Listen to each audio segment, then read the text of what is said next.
Friends, ఇప్పటివరకు మా channel subscribe చేసి ఉండకపోతే వెంటనే సబ్స్క్రైబ్ చేసుకోండి. మరిన్ని కొత్త అప్డేట్స్ కోసం బెల్ ఐకాన్ను తప్పకుండా యాక్టివేట్ చేయండి. ఈ వీడియో మీకు నచ్చితే లైక్ చేయండి మరియు మీ అమూల్యమైన సలహాలు, అభిప్రాయాలు కామెంట్ రూపంలో తెలియచేయండి. మీ ప్రేమ, ఆదరణ ఎప్పుడు ఇలాగే ఉండాలని కోరుకుంటున్నాం. ధన్యవాదాలు. జనసేన అధ్యక్షుడు AP deputy CM Pawan Kalyan గారు మంగళగిరిలో ఇచ్చిన ఆ స్పీచ్ ఇప్పుడు రాజకీయ వర్గాల్లో ఒక హాట్ టాపిక్గా మారింది, అవునా?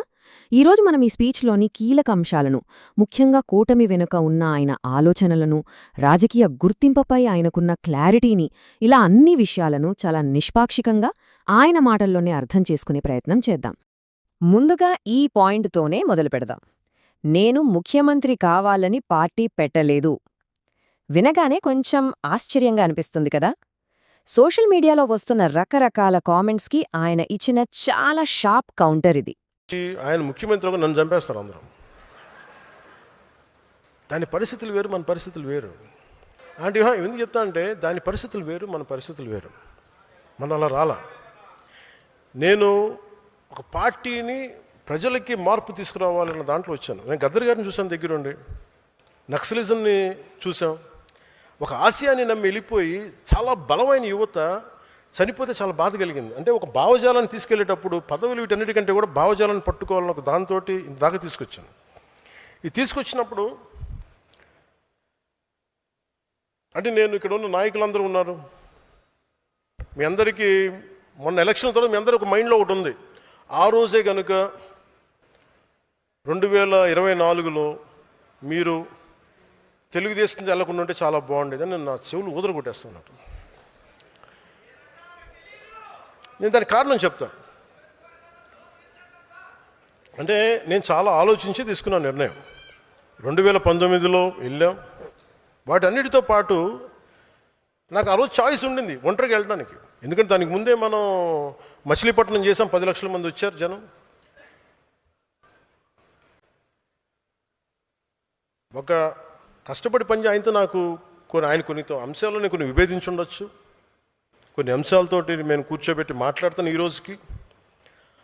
అలాంటిది ఆయన జైల్లో పెట్టినప్పుడు అది ఒక కీలకమైన పరిస్థితి అది. ఎందుకంటే ఆంధ్రప్రదేశ్కి ఎప్పుడూ సమస్య. ఒక పార్టీ పెట్టిన నాయకుడు తన టార్గెట్ వెంటనే సీఎం సీటు కాదు అని ఇంత ఓపెన్గా చెప్పడం నిజంగా చాలా ఆసక్తికరమైన విషయం.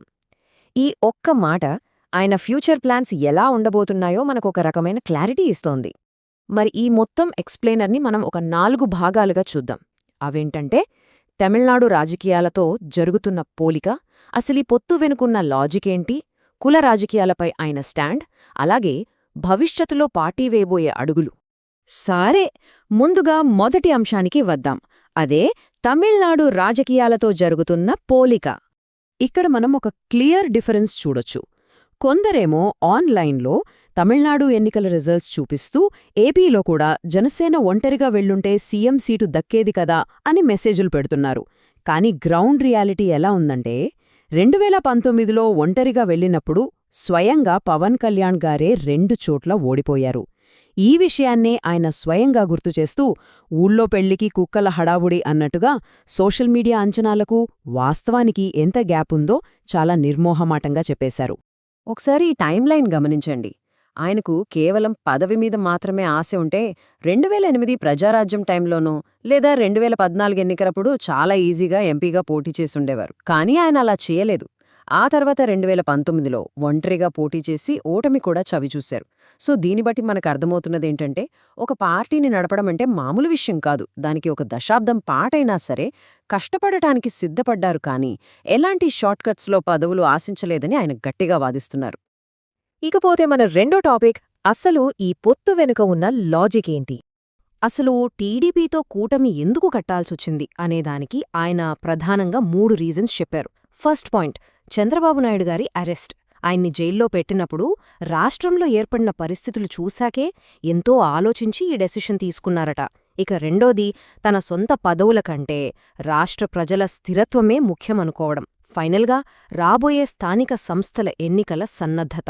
అంటే ఒకవైపు కొన్ని అభిప్రాయ భేదాలు ఉన్నా సరే రాష్ట్ర ప్రయోజనాల కోసమే ఇలా ఒక బలమైన కూటమిగా వెళ్లాల్సిన అవసరం వచ్చిందని ఆయన క్లియర్గా ఎక్స్ప్లెయిన్ చేశారు.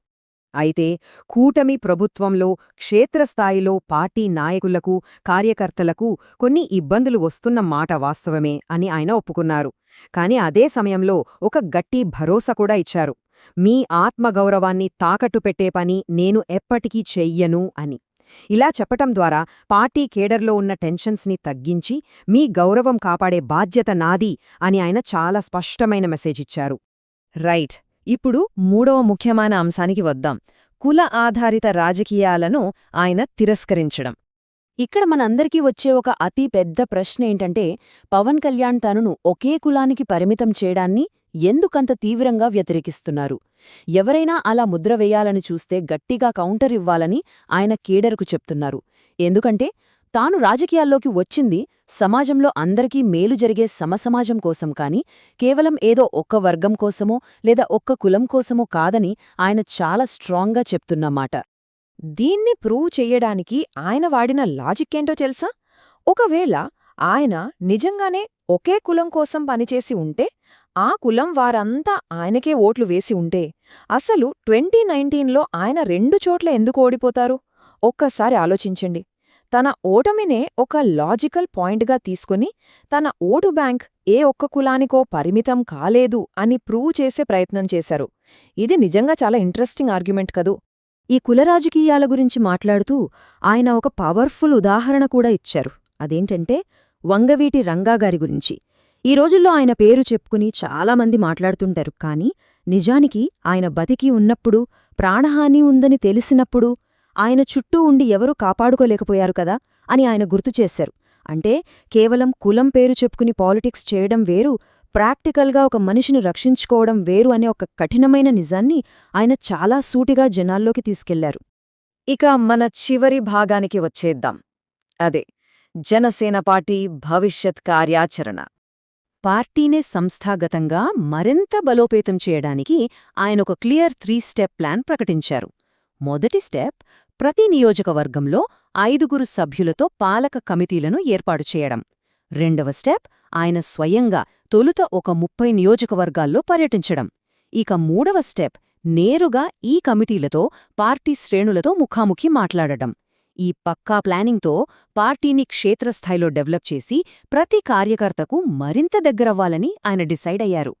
ఈ మొత్తం విశ్లేషణ చూశాక ఫైనల్గా మనం ఆలోచించాల్సిన ఒక ఇంట్రెస్టింగ్ క్వశ్చన్ మిగిలే ఉంది.